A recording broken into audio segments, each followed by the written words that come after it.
लाल बाबा राय studio से आप देख रहे हैं न्यूज 18 बिहार झारखंड। अपने बिहार में आपका बहुत बहुत स्वागत। आपके साथ मैं हूं संतोष गंगवार। बुलेटिन की शुरुआत करेंगे सबसे महत्वपूर्ण खबर के साथ। बिहार चुनाव की गूंज सिर्फ बिहार ही नहीं बल्कि आंध्र प्रदेश तक सुनाई दे रही, जहां आंध्र प्रदेश के मुख्यमंत्री चंद्रबाबू नायडू ने भी बिहार में एनडीए की जीत का दावा किया। खास बात यह रही कि ये बात उन्होंने मंच से हिंदी में कही। उनके इस भाषण पर प्रधानमंत्री ने उनकी तारीफ भी की। दरअसल कुरनूल में कार्यक्रम के दौरान मुख्यमंत्री एन चंद्रबाबू नायडू ने प्रधानमंत्री की तारीफ करते हुए कहा कि वे समर्पण और निष्ठा भाव से देश की सेवा कर रहे हैं। उन्होंने बिहार चुनाव में एनडीए की जीत का दावा किया। वहीं इस भाषण के दौरान प्रधानमंत्री मोदी ने एन चंद्रबाबू नायडू की तारीफ की। उन्होंने भाषण का वीडियो सोशल मीडिया पर शेयर करते हुए लिखा, बिहार में एनडीए की संभावनाओं के बारे में इतनी अच्छी हिंदी में बोलकर चंद्रबाबू नायडू ने न केवल बिहार भर के कई एनडीए कार्यकर्ताओं का दिल जीत लिया बल्कि एक भारत श्रेष्ठ भारत की प्रति गहरी प्रतिबद्धता भी दिखाई है।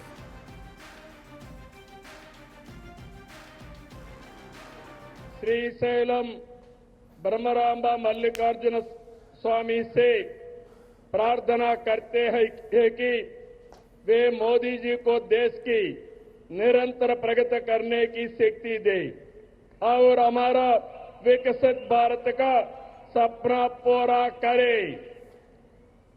हमें पूरा विश्वास है कि बिहार में एनडीए की जीत होगी और मोदी की विजय यात्रा इसी तरह आगे बढ़ती रहेगी।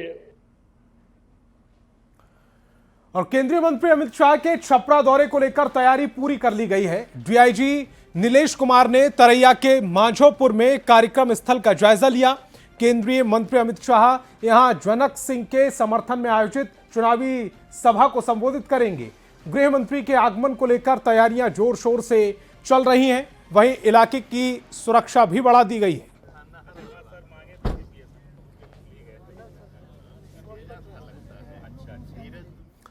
और 3 दिन के बिहार दौरे पर केंद्रीय गृह मंत्री अमित शाह के दौरे के बाद अब बात करेंगे। गुरुवार से बिहार में दूसरे चरण के मतदान के लिए नामांकन की प्रक्रिया शुरू हो गई है। एनडीए के उम्मीदवार नीतीश मिश्रा ने झंझारपुर विधानसभा सीट से नामांकन दाखिल किया। इसके बाद जनसभा का आयोजित किया गया, जिसमें उत्तर प्रदेश के डिप्टी सीएम केशव प्रसाद मौर्य भी पहुंचे। केशव प्रसाद मौर्य ने कहा कि बिहार में दो नीतीश हैं, एक नीतीश मुख्यमंत्री है, दूसरा मंत्री नीतीश मिश्रा है। इस बार फिर से नीतीश मिश्रा को चुनाव जिताना है। इसके साथ ही खजौली विधानसभा सीट पर बीजेपी के उम्मीदवार अरुण शंकर प्रसाद ने भी नामांकन किया। बिहार में फिर एक बार नीतीश जी के नेतृत्व में भारतीय जनता पार्टी गठबंधन की सरकार बनने जा रही है और माननीय मोदी जी के हाथ आप सबकी ताकत के बल पर मजबूत होने जा रहे हैं। मैं मानता हूं कि मतदाता जिन्हें अपना प्रतिनिधि चुनते हैं उनका अधिकार बनता है कि उनके द्वारा चुने हुए प्रतिनिधि ने क्या कार्य किया है। तो उसमें झंझारपुर के कुछ प्रमुख कार्य और पंचायतवार विवरण भी मैंने दिया है। खजौली की जनता के प्रति आभार प्रकट करता हूं कि आपका विश्वास अगर मेरे साथ नहीं होता, आपका स्नेह और प्यार मेरे साथ नहीं होता तो पार्टी भी मुझ पर विश्वास नहीं करती। और सहरसा में बीजेपी उम्मीदवार आलोक रंजन ने नामांकन किया। इसके बाद बीजेपी उम्मीदवार के समर्थन में उत्तर प्रदेश के सीएम योगी आदित्यनाथ की जनसभा हुई। इसमें योगी ने कांग्रेस और आरजेडी पर बिहार की जगह अपने परिवार के विकास का आरोप लगाया। उन्होंने 20 साल में बिहार में हुए बदलाव का जिक्र किया। योगी आदित्यनाथ ने कहा कि कांग्रेस और आरजेडी को विकास नहीं बुर्का चाहिए, ताकि फर्जी वोट डालकर यहां के गरीब और दलितों के हक पर डकैती डाली जा सके। चाहिए फर्जी वोट डलवाएंगे लेकिन चेहरा नहीं दिखवाएंगे। तीर्थ यात्रा में विदेश जाएंगे, एयरपोर्ट पर चेहरा दिखाएंगे, अपना वहां पर पासपोर्ट दिखा करके अपनी फोटो भी दिखाएंगे, लेकिन बिहार में वोटिंग होगी तो कहेंगे कि नहीं, बुर्का को छेड़ो मत, चेहरा दिखाओ मत, फर्जी वोट डलवाने दो। मुंगेर जिले की 2 सीट तारापुर और मुंगेर के लिए एनडीए उम्मीदवारों के नामांकन दाखिल किए। इसमें एनडीए के स्टार प्रचारक और छत्तीसगढ़ के सीएम विष्णुदेव साय भी मौजूद रहे। तारापुर में सम्राट चौधरी की जनसभा में शामिल होने के बाद छत्तीसगढ़ के सीएम मुंगेर पहुंचे और बीजेपी उम्मीदवार के नामांकन के बाद जनसभा में शामिल हुए। विष्णुदेव साय ने बिहार और छत्तीसगढ़ का रिश्ता अटूट बताया और बिहार के विकास के लिए डबल इंजन की सरकार को फिर से चुनने की अपील की। छत्तीसगढ़ का अटूट रिश्ता है, भौगोलिक रिश्ता तो है लेकिन आत्मीय रिश्ता भी है। और हमारे छत्तीसगढ़ के जो संगठन के प्रभारी हैं आदरणीय नितिन नवीन जी, जिनके मार्गदर्शन में अभी 2023 का विधानसभा चुनाव हम लोग जीते हैं, तो इस तरह का संबंध है। आज आप लोग नामांकन फाइल किए हैं कुमार प्रणव जी का, उनको बहुत बहुत शुभकामनाएं हैं। और खबर बेगूसराय से, खेल मंत्री सुरेंद्र मेहता और बीजेपी के पूर्व एमएलसी रजनीश कुमार के नामांकन के बाद केंद्रीय मंत्री गिरिराज सिंह ने कहा एनडीए में ऑल इज वेल है, एनडीए में कोई भी मनमुटाव नहीं, एनडीए के सभी घटक दल एक साथ मिलकर चुनाव लड़ेंगे और बेगूसराय के 7 विधानसभा सीट में एनडीए प्रत्याशियों की विजय होगी। विपक्ष के पास मुख्यमंत्री का कोई चेहरा नहीं है, जो चेहरा है वो आपराधिक मामलों में संलिप्त है और उन पर मुकदमे भी चल रहे हैं। बिहार की जनता सब कुछ समझ रही है, आने वाले चुनाव में जनता एनडीए को अपार बहुमत से विजयी बनाएगी। एकजुट है, 7 सीट पर भारतीय जनता पार्टी, जदयू, लोजपा सब मिलकर के हम चुनाव में फिर 2010 में जो हुआ था उससे बड़ा बिहार में हम जीत हासिल करेंगे। बिहार में क्या एनडीए की सरकार बनेगी? 200%। अगर 2010 में हम 206 सीट जीते थे, इस बार उससे भी अधिक लेंगे। लखीसराय में कड़ी सुरक्षा के बीच सूर्यगढ़ा और लखीसराय विधानसभा क्षेत्र में नामांकन प्रक्रिया जारी। लखीसराय विधानसभा क्षेत्र से कांग्रेस प्रत्याशी अमरेश कुमार अनीश ने नामांकन पर्चा दाखिल किया। सूर्यगढ़ा विधानसभा क्षेत्र से जेडीयू प्रत्याशी रामानंद मंडल ने नामांकन पर्चा दाखिल किया। इस मौके पर उप मुख्यमंत्री विजय कुमार सिन्हा मौजूद रहे। सूर्यगढ़ा विधानसभा क्षेत्र से जन स्वराज के उम्मीदवार अमित सागर भी अनुमंडल कार्यालय पहुंचकर नामांकन पर्चा दाखिल किया। उप मुख्यमंत्री विजय कुमार सिन्हा ने कहा कि इस बार चुनाव में 210 का रिकॉर्ड टूटेगा, एनडीए की सरकार बनेगी और डबल इंजन की सरकार की रफ्तार बढ़ेगी। जन की सरकार, विकास की रफ्तार बढ़ेगी। देश के प्रधानमंत्री नरेंद्र मोदी जी, बिहार के मुख्यमंत्री नीतीश कुमार जी के नेतृत्व में विकसित बिहार के संकल्प को साकार किया जाएगा। जो हमारे माननीय मुख्यमंत्री जी का, आदरणीय ललन बाबू का जो भी दिशा निर्देश, जो गाइड मार्गदर्शन होता है उसको पालन करते आ रहे हैं, आगे करेंगे। महिलाओं के लिए काम करना होगा। लखीसराय में समस्या जाम की समस्या है, हमारी बेटियों के लिए महाविद्यालय नहीं है, एक मेरिन ड्राइव यहाँ जरूरी है। मेरी पार्टी ने 5 वादे किए हैं कि पलायन एक मुद्दा है, यहाँ का बहुत बड़ा मुद्दा। दूसरा, शिक्षा एक मुद्दा है।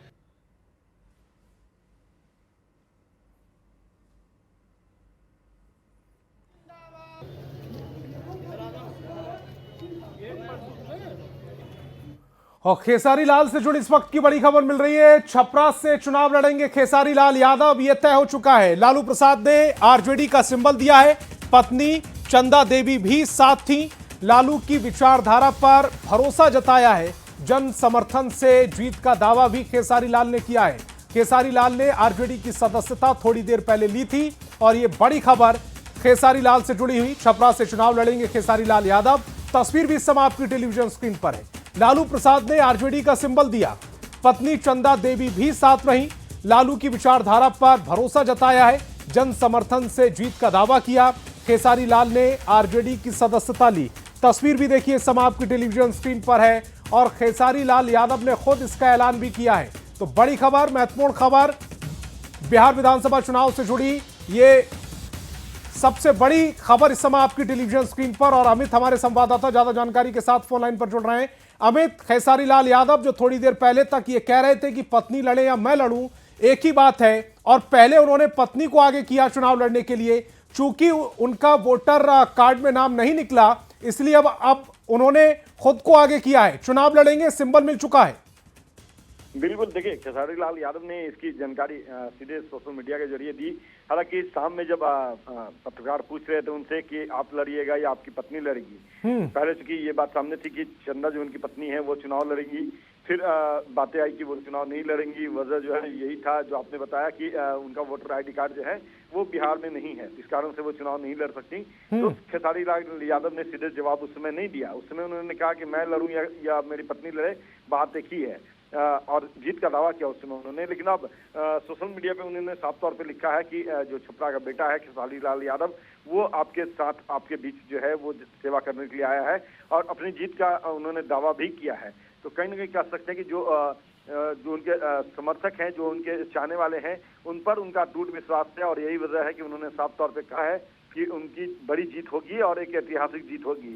फिलहाल जो जनता छपरा की है, जो वोटर हैं, वो क्या मन में क्या है ये तो चुनाव परिणाम के बाद साफ होगा। लेकिन सबसे बड़ी बात है कि हर मतदाता जो है वो अपनी जीत का दावा कर रहा है और उसी क्रम में खेसारी लाल यादव भी हैं जिन्होंने ये दावा किया है कि वो बहुमत जो है उन्हें प्राप्त है और पूरे कह सकते हैं कि अधिक जो वोट है उनसे उनकी जीत सुनिश्चित होगी, ये उन्होंने दावा किया है। अमित, खेसारी के छपरा से चुनावी मैदान में आ जाने से मुकाबला कितना कड़ा हो गया?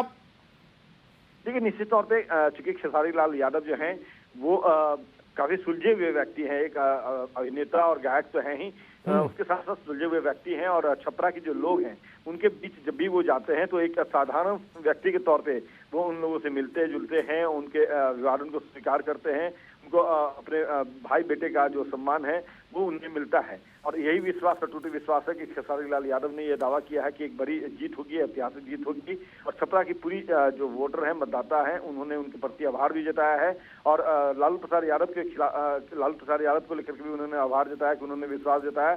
और अब ये देखना होगा कि विश्वास कितनी बड़ी जीत में तब्दील होता है, ये देखने वाली बात होगी। अमित, आप हमारे साथ जुड़े, आपका बहुत बहुत शुक्रिया।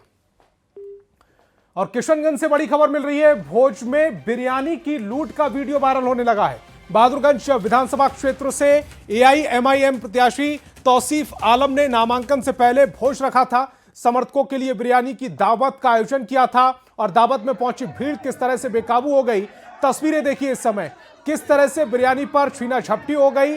जो आयोजक था, जो बिरयानी बांट रहा था, उसको अपने आप को बचाना मुश्किल हो गया। तस्वीरें देखिए किस तरह से ये बिरयानी पर टूट पड़ी वहां की जनता। किशनगंज की ये तस्वीरें हैं जहां भोज में बिरयानी रखी गई थी लेकिन उस पर टूट मच गई। तस्वीरों में भी देख पा रहे होंगे आप, बहादुरगंज विधानसभा क्षेत्र से AIMIM प्रत्याशी हैं तौसीफ आलम, जिन्होंने नामांकन से पहले बिरयानी भोज रखा था, समर्थकों के लिए बिरयानी की दावत रखी। लेकिन तस्वीर क्या कह रही है, दावत में जो भीड़ पहुंची वो बेकाबू हो गई और बिरयानी पर एकदम से टूट पड़ी। जो बिरयानी बांट रहे थे उनका बचना वहां पर मुश्किल हो गया। ये तस्वीर, ये स्थिति बनी है, जरा तस्वीर देखिए।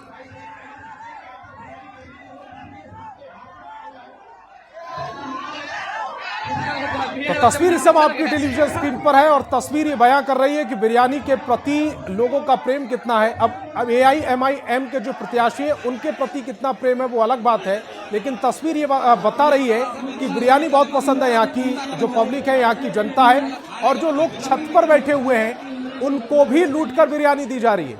मतलब जिस जगह पर ये आयोजन हो रहा था वहां पर जहां बिरयानी बट रही थी वहां तो लूट मची ही मची। जो आप दीवार पर देख रहे होंगे, दीवार पर कुछ लोग बैठे हुए नजर आ रहे हैं, उनको भी ये बिरयानी दी जा रही है। हालांकि इस समय आयोजक का बचाने की कोशिश करते रहे, समझाने की कोशिश करते रहे, लेकिन लूट किस कदर मची हुई है तस्वीरें बयां कर रही हैं। किशनगंज से ये तस्वीर। और आरजेडी से पूर्व सांसद सरफराज आलम जनसुराज में शामिल हो गए। जनसुराज के संयोजक प्रशांत किशोर ने उन्हें सदस्यता दिलाई। इस दौरान मीडिया से बातचीत के दौरान प्रशांत किशोर ने कहा कि सरफराज आलम के आने से सीमांचल में जनसुराज को मजबूती मिलेगी। वहीं चुनाव न लड़ने के ऐलान पर पूछे गए सवाल पर पीके ने जवाब दिया। उन्होंने कहा कि क्या कहा, आपको वो सीधे सुनवाते। सबकी ऐसी इच्छा रही है कि सरफराज भाई जनसुराज के साथ जुड़े और इनके साथ, इनके मार्गदर्शन में, इनके नेतृत्व में जनसुराज सीमांचल में, सिर्फ अररिया जोकीहाट में नहीं सीमांचल में एक लंबी लकीर खींचे और जहां डर की राजनीति को हटाकर विकास की, बेहतरी की राजनीति की शुरुआत हो। तेजस्वी यादव, उनके पूरे परिवार, उनके माताजी, पिताजी 18 साल की सत्ता उनके सामने यहाँ दल बनाए हैं और उनको तीसरे नंबर पर ढकेल देंगे, उनको कुछ नहीं कर पाएंगे तेजस्वी यादव। तेजस्वी यादव हम डरने वाले हैं, तेजस्वी यादव हमको डरा देंगे। चुनाव नहीं लड़ने का जो निर्णय है वो सिर्फ इस बात पर लिया गया है कि समय की जो सीमा है उसमें एक व्यक्ति कितना कुछ कर सकता है। अगर मैं चुनाव लड़ने जाऊंगा, मेरा 4 दिन 3 दिन तो लगेगा। उन 4 दिन में 40 जन स्वराज के जो विधायक चुनाव लड़ रहे हैं, विधायक की क्या चुनाव लड़ रहे हैं जो लोग, वहां जाकर प्रचार कर सकते हैं। और महागठबंधन से प्रशांत किशोर का बड़ा सवाल है। महागठबंधन बताए कि मुकेश सहनी महागठबंधन में है कि नहीं।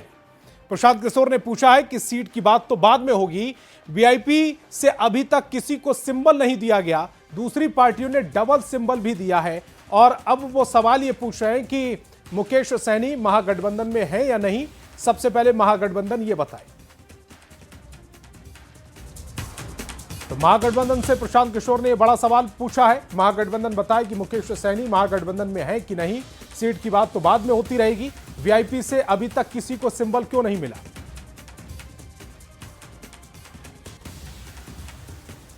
लोग बताएं कि भाई मुकेश सहनी जी आपके साथ हैं कि नहीं है, हैं कि नहीं है, पहले ये बताइए। सीट का बात तो बाद में होगा। अभी तक मुकेश सहनी जी की पार्टी की ओर से आधिकारिक तौर पर किसी भी सीट पर सिंबल नहीं बांटा गया, जहां तक हम लोग की जानकारी है। और कई जगहों पर महागठबंधन में डबल सिंबल बांटे गए। बिहार विधानसभा के प्रथम चरण के नामांकन प्रक्रिया चल रही है। समस्तीपुर सीट से आरजेडी के टिकट पर लगातार चौथी बार अख्तरुल इस्लाम शाहीन ने नामांकन दाखिल किया है। उन्होंने दावा किया कि पूरे बिहार में तेजस्वी की हवा चल रही है और सरकार राष्ट्रीय जनता दल और महागठबंधन की बनेगी। के तौर पे कहा है कि किसी भी सत्ताधारी दल के मंत्री विधायक से ज़्यादा समस्तीपुर विधानसभा में काम करने का काम किया है। तो गिनाने की ज़रूरत पड़ती है तो गिना करके बताते हैं, लेकिन उसके बावजूद तेजस्वी जी का एक हवा चला है, एक तूफान चला है पूरे बिहार में। पूरे समस्तीपुर का 10 का 10 विधानसभा इस बार तेजस्वी यादव जी। तेजस्वी यादव ही बेरोजगारी दूर करेंगे, तेजस्वी यादव ही पलायन को रोकेंगे, तेजस्वी यादव ही गरीबी को दूर करेंगे। और अपना बिहार में फिलहाल इतना ही। आप देखते रहिए न्यूज़ 18 बिहार झारखंड।